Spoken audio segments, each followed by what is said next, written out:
Top Esports. Time to get back into this, make this a bit of a challenge. But, ladies and gentlemen, we are jumping into picks and bans. Top Esports on the blue side with Rare Atom on the red. We can see the Samira Nidley and the Akali already banned away.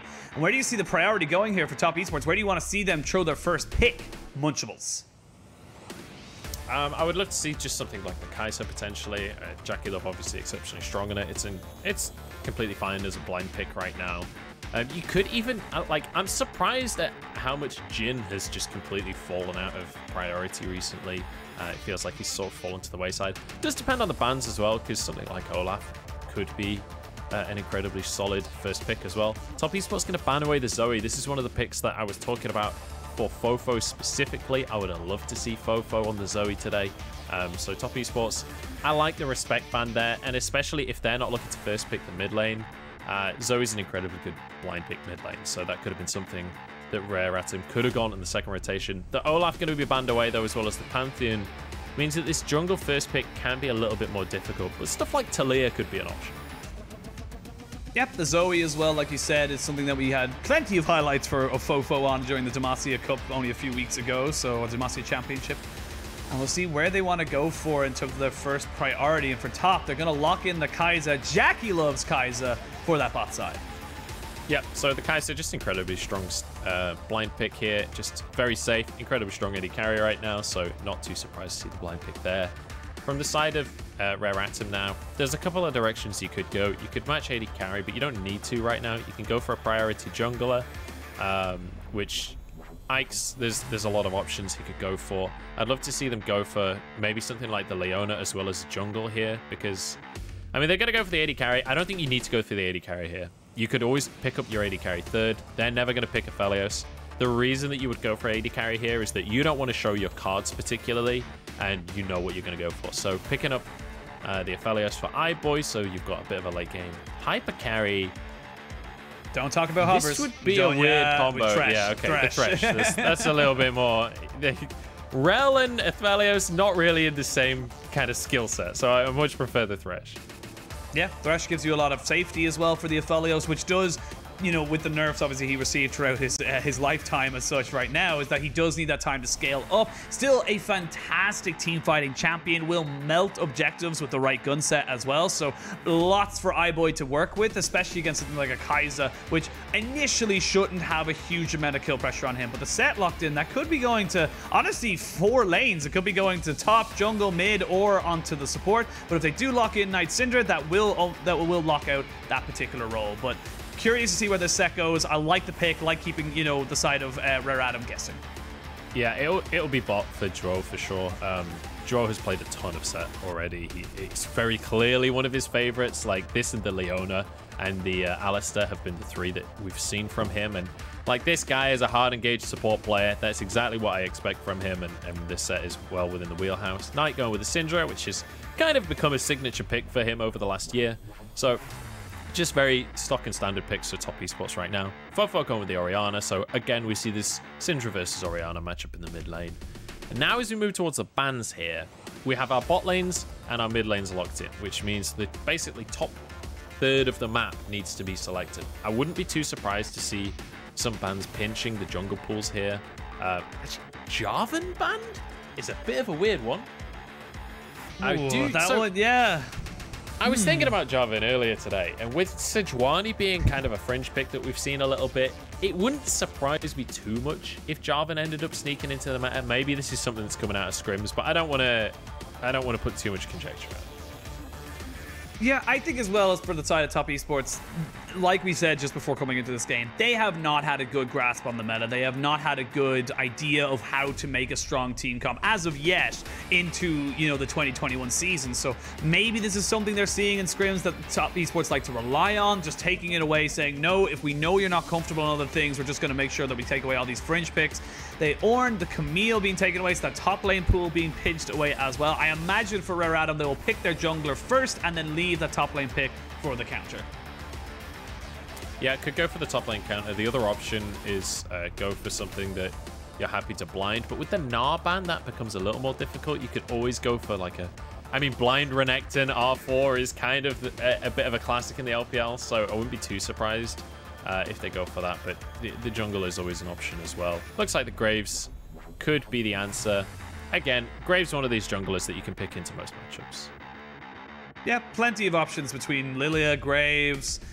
You know, you've even got the... no, I was going to say the Olaf, but the Olaf was taken away. But the Hecarim as well is something that's relatively safe in those particular setups. But goes with the Graves. No need to show anything else. Going to keep that counter pick for top side. And for top esports, you got to feel about it. Maybe you do go with the Sejuani. You do. You lock that one in for Karsa. And then you go with the Renekton. So a very, very potent duo towards that top side. Yep, so the blind Renekton comes in that we were talking about before. I would love to see the Gangplank locked in. We'll come back to that if it does come in, but I like the Sejuani for Karsa here because, you know, when we talk about Karsa, when we think of this guy, obviously his Lee Sin is exceptional, but generally speaking, he's kind of a supportive player, right? A supportive jungler. Sejuani fits his wheelhouse beautifully. When it's in the meta, he's always going to look pretty fantastic on the Sejuani. It is going to be Cube going back to this Kennen. We've seen this from him as well as the Ornn. All about the team fighting top laners, all about being able to do well in the lane. Obviously, it has an exceptionally good matchup against the Renekton. Renekton has a very hard time into Kennen during the laning phase, but also will bring a lot to these group team fights. The one issue that Rare Atom could have is they don't have much in the way of actual hard engage here. So they need to be the ones at objectives first, setting up and allow top esports to come into them, because if top esports are setting up on these dragons, it's very difficult for anyone on this team to face check brushes and make their way in. Yeah, we've seen how a Kennen soul engage trying to work into a Syndra works. A Scattered a Week is just so damn powerful. There's nothing you can do as a little ninja rat. But on both sides, you got to feel like there's going to be opportunities for top esports. You've got the Sejuani, the big kind of pick comp as such, you know, you're going to be able to have, especially with the powerful top lane and mid laner. Whereas on the side of Rare Atom, I feel like it's definitely going to be more about those, like you said, setting up around objectives, getting the jump on and dictating the pace of fights as they come up to these objectives. Yeah, and for top esports, I would love to see Karsa trying to focus on towards the bottom side of the map. We know how aggressive Draw wants to be. We know that iBoy is on Aphelios.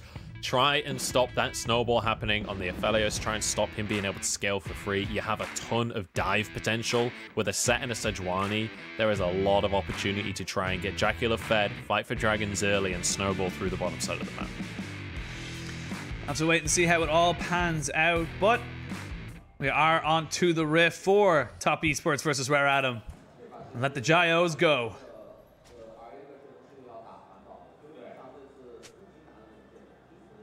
Any second now.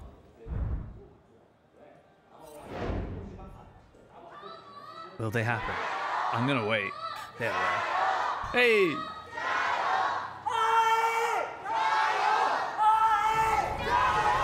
Oh, God. I'd love to be the guy beside him, whoever that person was, just screaming and just like, oh my God. Yeah, the RA fans coming out in force. I can appreciate that. Whoever's leading the cheers. It almost sounded like they were saying iBoy. Yeah, it almost sounded like they were saying iBoy instead of RA. A little part of me was just like, oh, I suppose iBoy is pretty popular. Our producer is a big fan of iBoy. Rose. Yeah. She's an OG fan back in the EDG days. He's been around a while, very much hyped up. I think he's still one of the highest watched clips on the LPL channel, him dodging a Sejuani ult in a final, I believe. He is, like, this is what I was talking about, though, right? When you think about iBoy, there are some insanely great highlights of this player. He is one of those players, though, that historically across his whole career has been a bit inconsistent. Like, he went to Worlds, and I remember Froskurin on the analyst desk, like, really hyping up iBoy, telling everyone, like, this is the guy to watch, this is the guy that's gonna make this tournament happen. It just didn't quite come to fruition on the day, and it feels like since that moment he's not really been able to recapture that glory. So I'm hoping that this is the year that we can have a bit of a resurgence from iBoy, because I feel like this is a team that has a lot of potential to do that, because you do have a quite supportive player in your top lane in Cube. Like, generally speaking, he's on these picks that are more about setting up team fights, more about setting up the rest of the team. It feels like him and Fofo can be like these classic mid ADC carries that the rest of the team is playing around.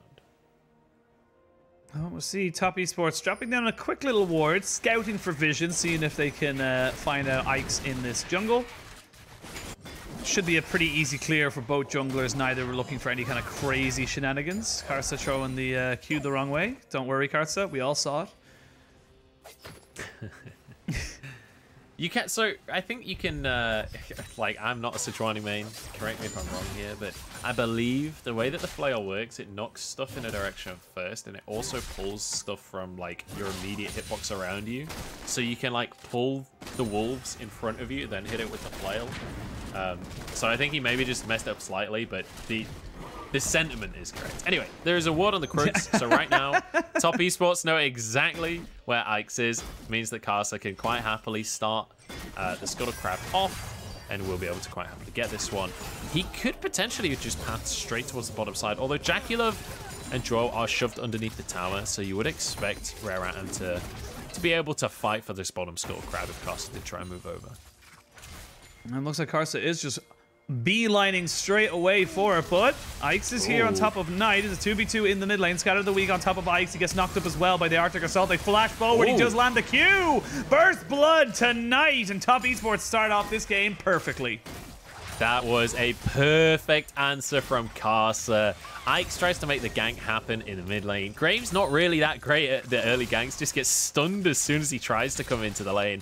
Karsa is there because he was running straight towards the bot side. There is definitely no fighting over the Scuttle Crab anymore. Drow tries to just falsify with the Hex Splash in that bottom side. He's going to be hooked in though. No Haymaker available, but he's fine. And Karsa will be able to grab himself that Scuttle Crab as a reward. Yeah, very early advantage here for the side of Top Esports. You can see they kind of think they have the idea, but they have no idea that Karsa is there. So they think it's a 2v1 when actually it's a 2v2, and that just kind of catches them by surprise. Yeah, I mean, they should have known that Karsa was in this area. Maybe they thought he reset off the back of the crab, but they really should have known he was there. And when you think about, like, Syndra, exceptionally strong mid laner, even in the early game, as soon as you've got your E. Joe goes in. Well, they got Joe there. iBoy is just playing safe with the Gravitum. Nice easy gun for him to be able to keep. Karsa, no flash, makes this dive very difficult. It's going to be taking about half his HP for his sins of walking in. There was actually no real point in him walking up to that, so I like the fact that RA to kind of pass him out on that. Yeah, they've got to give him a hit. This was to allow Jackulov to get a reset off. iBoy is going to consistently shove this wave in, especially when he's got Infernum on. So this was Karsa moving into the lane to make sure that Jackulov can just clear the wave ASAP, get a reset off, grab his Noon Quiver, and get back to the lane without losing too much in that bottom side. So this is just Karsa doing the classic Karsa supportive jungler things of helping out his AD carry. Damn, AD carries can't even push their own damn lanes. Back in my... Petrus Farm remembers, back in my day, we got leashes and it was fine. God, I've been playing this game for far too long. Do you remember the old client? Do you remember how awful it looked? I do remember the old client. I love the old really client. old... What? Oh, it was ugly. It was terrible. It was so ugly. Nostalgically, I love the old client. You know, it's one of those things where I look back at screenshots of those days and of videos of the old League of Legends, and it brings back good memories. Cube is getting dived, but he has cleared the way. Yeah, he had got cleansed as well. Cube should still fall, though, as 369 tanks that one up for Knight. Used the Slicing Maelstrom to clear the wave, but it was just too little, too late. They knew what was going on, but he could not prevent it from happening. Yeah, Cube looking a little bit square on that one. The huge wave comes in. He was correct to try and ult it to survive. I think the flash was maybe a little overzealous. Tried to dodge the stun, but Knight luckily had his outplay button at the ready, tapped R, and then suddenly Top Esports won the game. Who would have thought that? Ike's in the meantime, though, does get to answer with a dragon. So not all is lost for Rare Atom, but yeah. Syndra doing Syndra things. Knight on Syndra is always going to be a win. Good roam from Joe as well, keeping the pressure up, not really losing anything in that bot side either, as Hong lands a hook onto Joe. It's kind of an intent hook to show them what you can do. It's like, look, I haven't missed yet. Don't tempt me. I'll get you. And You see Ike's actually taking the second blue. It's actually not super rare that we see this nowadays, purely because of the way jungle camps work. The way they work now is that if you hit level 9, you actually gain more experience per camp you take, so it's actually a lot better for you. And that's why we generally see when a jungler hits level 9 and another jungler's at level 7 or something like that, it's just a massive 2-level gap forever. I'm not exactly sure of the 100% of the maps, but generally speaking, you do want to try and keep your jungler as close to the other jungler as physically possible. If you start falling behind, it can just start snowballing away from you. Yeah, partly as well on Graves, you want to be trying to farm up as much as possible. He is actually falling behind in XP right now, so I think this was a decision of, you know, Fofo already has a tier anyway, so he's not going to be struggling too much for mana. It is not great to not get the blue buff as the mid laner, but when you're able to get a tier early on, it's not the end of the world. Caster, in the meantime, though, is on the top side of the map. He's going to just walk up and grab this Rift Herald completely uncontested here. You have 369 pushing in on the top side. Cube not really able to do much about that one because he doesn't know where Caster is. He can't step away from the tower because he knows that with his flash down, with Caster in the area, he will just get one shot. And like we talked about this matchup in the top side, Kennen can do a decent job against Renekton harassing and stuff, but if Renekton does close the gap, Cube just dies. Like, Renekton will just kill him in a global cooldown. And Caster and Knight, they're not going to let Renekton do this by himself. Yeah, the Cube's just got to go. Uses the Electric Surge to keep himself safe. Gets that Yordle out. And just back away straight away. All the way back to the tier 2 turret. As Knight and Karsa just show their presence. But while that's all happening, you're gaining in the top side. You're kind of losing a little bit in the bot. You have not got the full pressure. As Fofo starts to roam up, they're looking maybe for a 3v3, but there's no reason to fight here. So Top Esports, they say they've got what we wanted. We pushed in the wave. We denied a good bit of experience and gold to Cube, and we can just keep pushing back. Hook does miss from Hong. Not able to pick that one up, unfortunately, on top of the side of Jackie Love, and Jackie Love able to soak up all these minions underneath this turret. Yeah, and the play around top side is good response from Rare Atom to send Fofo up. If Fofo doesn't respond to the roam there, then Herald comes out and they guarantee that that top tower goes down as the first tower of the game. So good from Rare Atom to respond to that one to make sure Karsa can't just hard commit to diving the tower and taking that one down. We're seeing a much slower game. I think that's just where the meta is right now. It's a lot better just to hard farm, get your first mythic item, and then try and fight over things. So right now, where do you see the next real big engage coming in? Where do you see the next 5v5 happening between these two teams? Well, I feel like from the side of Rare Atom, you're pretty scared to fight Top Esports right now. I mean, you've got an Aphelios as your bot lane carry. You've got an Orianna in the mid lane as well. Both of these carries scale exceptionally well, but realistically in the very early stages, I mean, Orianna, it doesn't matter how good she is in the early stages, she's 2 kills behind, so she's never going to be able to match up to the Syndra at this point in the game. Same for Aphelios versus Kai'Sa. Kai'Sa has Halo Blades, far and away stronger at this stage in the game, especially once we get towards 1 item. So Top Esports should be able to start to look towards Dragons. Rare Atom managed to get the first one, obviously, while Casters was on the top side of the map, but hang on, Cube is going to get a stun here. Needs to be a little careful.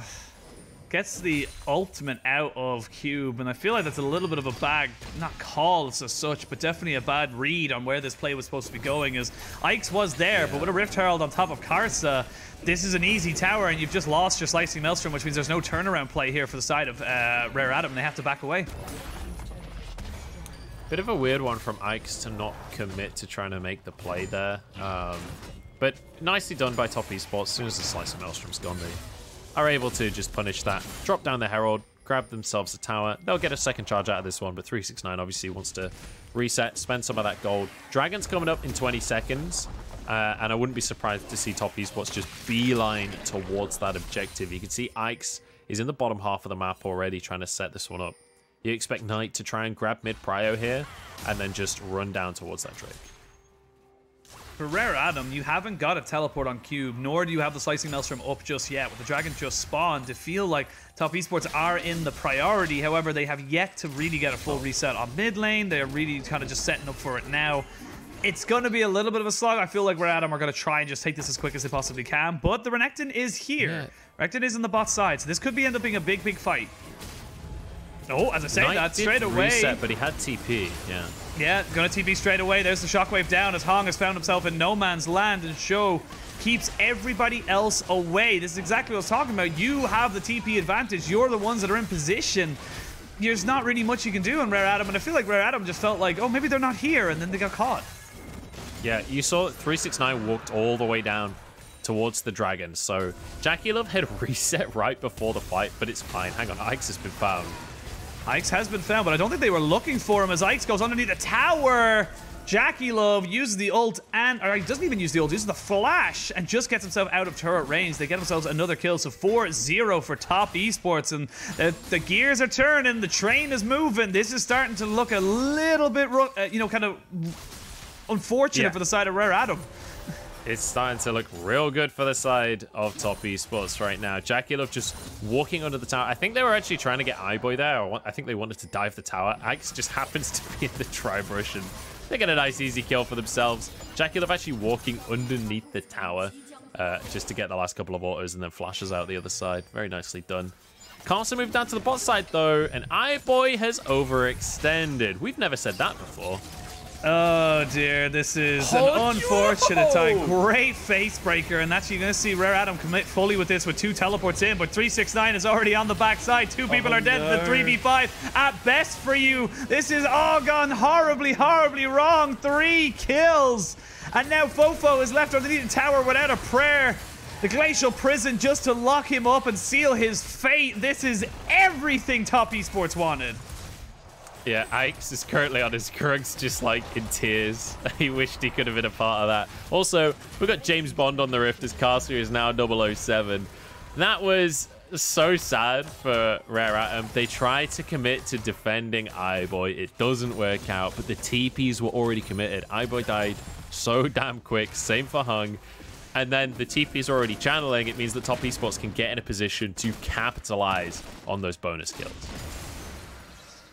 This has gone from bad to worse for Rare Adam. And again, iBoy, this is why I never hype this guy up. He's just always caught between where he shouldn't be. So, one thing I will say is that was actually very, very well played from Duo. iBoy is staying too long because he's with a Thresh, right? And he thinks, oh, I can take the lantern out. Duo pulls him out, and then obviously the TPs come in. Cube can't do much in this situation. This is 2v5, so this was never going to end well beyond that, but iBoy trying to stay for the plate because he has a Thresh. But then Top Esports, it's so good to see them being incredibly proactive like this and saying, oh, look, iBoy's going to overextend for a plate. Let's teleport our Renekton down there and guarantee that there is no way out of this one. Well, he died while you were analyzing that replay as well. He got caught out by overextend. I actually think he got dove underneath his own tower, excuse me. It wasn't technically an overextension, but when you're this far ahead as Top Esports, even your own tower is an overextension right now, as they just take complete and utter control around this top side. They've got pressure in the mid lane. They're looking towards pressure up in the top side. That turret is almost certainly going to fall, considering you have got so many people committed here from Top Esports. Cube has to get himself out of there, and this is just good moves from Top. It feels like they've kind of woken up. They had the little moments of the first two series where they let away, a couple of easy losses, but right now this looks solid. Yep, this looks pretty fantastic. This looks like they've woken up a little bit, and they're here to play. Herald down in the mid lane as well. That's going to be at least 1 tower. I don't think they can stay and push more because iBoy is moving on up. Fofo is answering on the bottom side though. And they are out of minions, so they won't be able to finish this tower off. But Top Esports being exceptionally proactive here. It's so good to see. I feel like this Sejuani pick has been the crux of all of this because he's been able to be everywhere. Let's take another look at this. Oh, no. Just 1v1 me, bro. There's nothing you can do. There is nothing you can do there. Speaking of 1v1 me, Fofo has used the shockwave, and now he gets jumped on straight away by Jackie Love. Jackie Love trying to outplay this as best he can, but Ike's is playing keep away. Fofo just about gets that one, and Ike's perfectly positioned to stop the Kaiser from taking down the Orianna. I think Jackie Love misclicked there. I think he accidentally autoed Ike's one time while Fofo was exceptionally low. I think he would have died regardless. I don't think he could have actually won the 2v1, but valiant effort from him. Unsurprising to see Jackie Love trying to take on a 2v1 while he's ahead. This is exactly what we were talking about at the very start of the series. We were saying, look, Jackie Love, he's a really good player. He definitely bites off more than he can chew sometimes. He definitely overextends when they have the lead and it can cost them. I don't think this is going to cost them anything, but still just JackeyLove doing JackeyLove things. JackeyLove is in fact doing JackeyLove things and trying his very best. Almost came out of it on top, at least for a 1-for-1 trade. You can take that. You'll take that any day of the week at a 2-for-1 or a 2v1. But with Dragon now spawned, you can see Top Esports already starting up. They don't need to send anyone else except for Karsa here. They can just keep pushing in on top of that. Get the waves in order, pick up some more CS, pick up some more farm. Fofo, though, has got flash available, so this is a little bit risky to dive for top. Yeah, I don't think they can dive onto Fofo at this point in the game. They're just trying to pressure on this bottom side, go for the wolves, go for the Grom. Because if you're pressuring that deep in the jungle, there's no way that Ike's can ever sneak in and try and get a cheeky Sneal or anything like that. There's no way for Rare Atom to even consider contesting the Dragon while you're pushing them so far back in the jungle.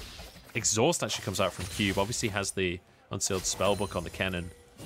That's going to keep him safe for now, but we mentioned the dive before. Now it's really happening. Yep, shotgun in with JackeyLove. Chick, boom, gets himself another kill. They've got pressure in this bot side. They picked up the Dragon as well. So overall, Top Esports, advantage to advantage to advantage. Yes, they lost JackeyLove to that one kill. It does not matter. They are still feeling very strong. Yeah, and I feel like JackeyLove this season, he's playing for highlights, right? We saw him go for the 1 versus 4 in the previous series and nearly pulled it off. Got 3 kills in that situation. You see him go for the 1v2 this game, and it doesn't work out. But it feels like that wasn't... Like, JackeyLove knows League of Legends. He knows that's not a favorable trade to take. He knows that's not a fight that, like, realistically, most players would win. But he knows that he's JackeyLove, and he knows that he wants to try and take that fight and see if he can win it. And that's the difference between JackeyLove and most players. I was going to say, I think the difference is where most people just try and escape, JackeyLove goes, what can I get out of this? He recognizes where he can't, he's just going to die, nothing he can do about it, and tries to just, you know, pivot off of that decision. If he knows he can't get out alive, he just basically tries to take as many people down as possible with him, which you can't help but admire as someone, you know, from a league that is the most bloodthirsty in the entire world. So I appreciate it, and sometimes it leads to montage moments, sometimes it leads to, you know, to big fluffs. So you miss all the shots you don't take. That's how I see it. That's true. And honestly, when you're this far ahead, this game is, let's be honest. If you're Top Esports right now, you're one of the players on this roster, you've played a lot of League of Legends, you've won a lot of League of Legends, you know what a win looks like. And this is exactly what it looks like. 20 minutes in, they're 7k up. They've got 2 Drakes. They have great scaling as well. It's not like they're about to fall off of a cliff or anything like that. They're not really on a timer. Like, this is fine. For the side of Rare Atom, let's at least talk about, like, the theoretical win condition, right? Because, yeah, it's not looking good by any means. They need Top Esports to throw the game, but Top Esports have been throwing games recently. So let's just entertain the idea of what could happen. If they can find a pick or two to close the goal gap slightly, in the later stages of the game, they have insanely strong team fights, with Kennen getting an ult across everyone, Orianna in there. iBoy, once he's got 3 items and he has a Hurricane, he's going to be dishing out massive amounts of damage in team fights. The problem with trying to execute this is that JackeyLove, as soon as anyone leaves iBoy or Fofo's side, JackeyLove is just going to ult onto the backline and annihilate them immediately. So the idea for Rare Atom would be that hopefully they could find a pick for themselves. Karsa is not the pick that you want. Please back away, Rare Atom. Karsa definitely not the person you want to try and be picking off right now. However, with Karsa still alive and full vision control in this enemy side jungle, they are free to start themselves off a 21.5-minute Baron. They have no vision on Knight as of yet, who is just going to 100-0 with the outplay button and get a kill onto Ikes. No steal is now available, and this is still a 2-man Baron. They are just zoning off with the other 3 members of Top Esports. Top Esports are just playing with their food. Yeah, I mean, Ikes just got mechanically outplayed there. What can I say? Knight is just the better player. It's as simple as that. Now, realistically, Ikes, it realistically has to be the one that face checks this. You can either try and face check this like Ikes did, and maybe sneak in if Top Esports have not warded or something. He wanted to try and check if the Baron was happening. The Baron was very clearly happening. I think realistically, you should have just forgotten this one and said, look, we know they're taking it. There isn't actually anything we can do about it. We just have to hope we can protect our inhibitors. That's kind of the name of the game right now. 22.5 minutes in, we are looking at a Baron buff. We are looking at a 9,000 gold lead, or 9,500 gold lead for Top Esports, and not a lot left going for the side of Rare Atom. They need to try and find some kind of avenue back into this. I feel like the only thing they really have is either an insane TP flank from Cube, or a massive hook onto either JackeyLove or Knight coming into this, you know, this base defense. Yeah. And they don't have any vision is one of the big problems that Rare Atom have. So they can't step out of their base at all. It would have been nice to see them moving towards the bottom side and try and drop a couple of wards before the siege onto the bot tier 2. Just to see if anyone gets caught out and you could maybe find a pick. I mean, I'm grasping at straws here. They found one. They Cube's found one, though. They found Knight. They got him down, and they're going to be able to trade for Thresh in the end. JackeyLove, however, has got the shotgun. Double kill for him. It's a 2-for-1 trade. They went for the obliteration. They found Knight before he could flash away. They do get themselves a kill. They try and delay this Baron buff, but 369. Oh, it's a triple. Oh, does JackeyLove go for even more? He wants it. You can see that he wants it. He wants that pentakill, but he's not going to get it. He's going to have to stay with the triple. They'll tick themselves off. An inhibitor turret in the mid lane, an inhibitor in the mid lane. Move towards top side as well. They're going to start edging out every single advantage in the space. Yeah, they aren't going to end the game right here and now, but you could see that they wanted that multi-kill, honestly. You could, as soon as that third kill comes through and it's all on JackeyLove, the two people are at half HP, I suddenly sat up straight in my chair. I was like, oh my god, is he going to go for it? Doesn't happen in the end. I like this idea, though. This idea, very, very deep ward, and it gets in on top and able to kill Knight. It's just, they're just too far behind. Yeah, I mean, this is what I was talking about, right? If you can get some vision down on and make some plays off the back of it, try and find someone out of position.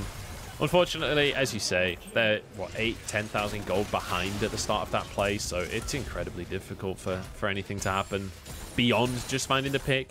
Cube did get a huge shutdown, like being able to get the pick on Knight. I think that was like a 700 gold bounty or something on Knight, so massive influx of gold for Cube. Now as a Void staff no, as Cube did not take it. It was actually Fofo who got it. Cube is still on 0 kills. Even better, honestly. If Fofo gets it, he's now on 3 items. So regardless, it's still a massive pickup for them. They've got 2 items on Aphelios. Luckily for Rare Atom, they took the first trade. So this would have been Soul, but Rare Atom managed to get the first trade. So they delay it for 5 minutes there. And it's another little bit of time for them to try and find some items. But this is the way to play, right? Where they group up, try and find some vision. Unfortunately, there are wards all over their base right now, which is not ideal for them.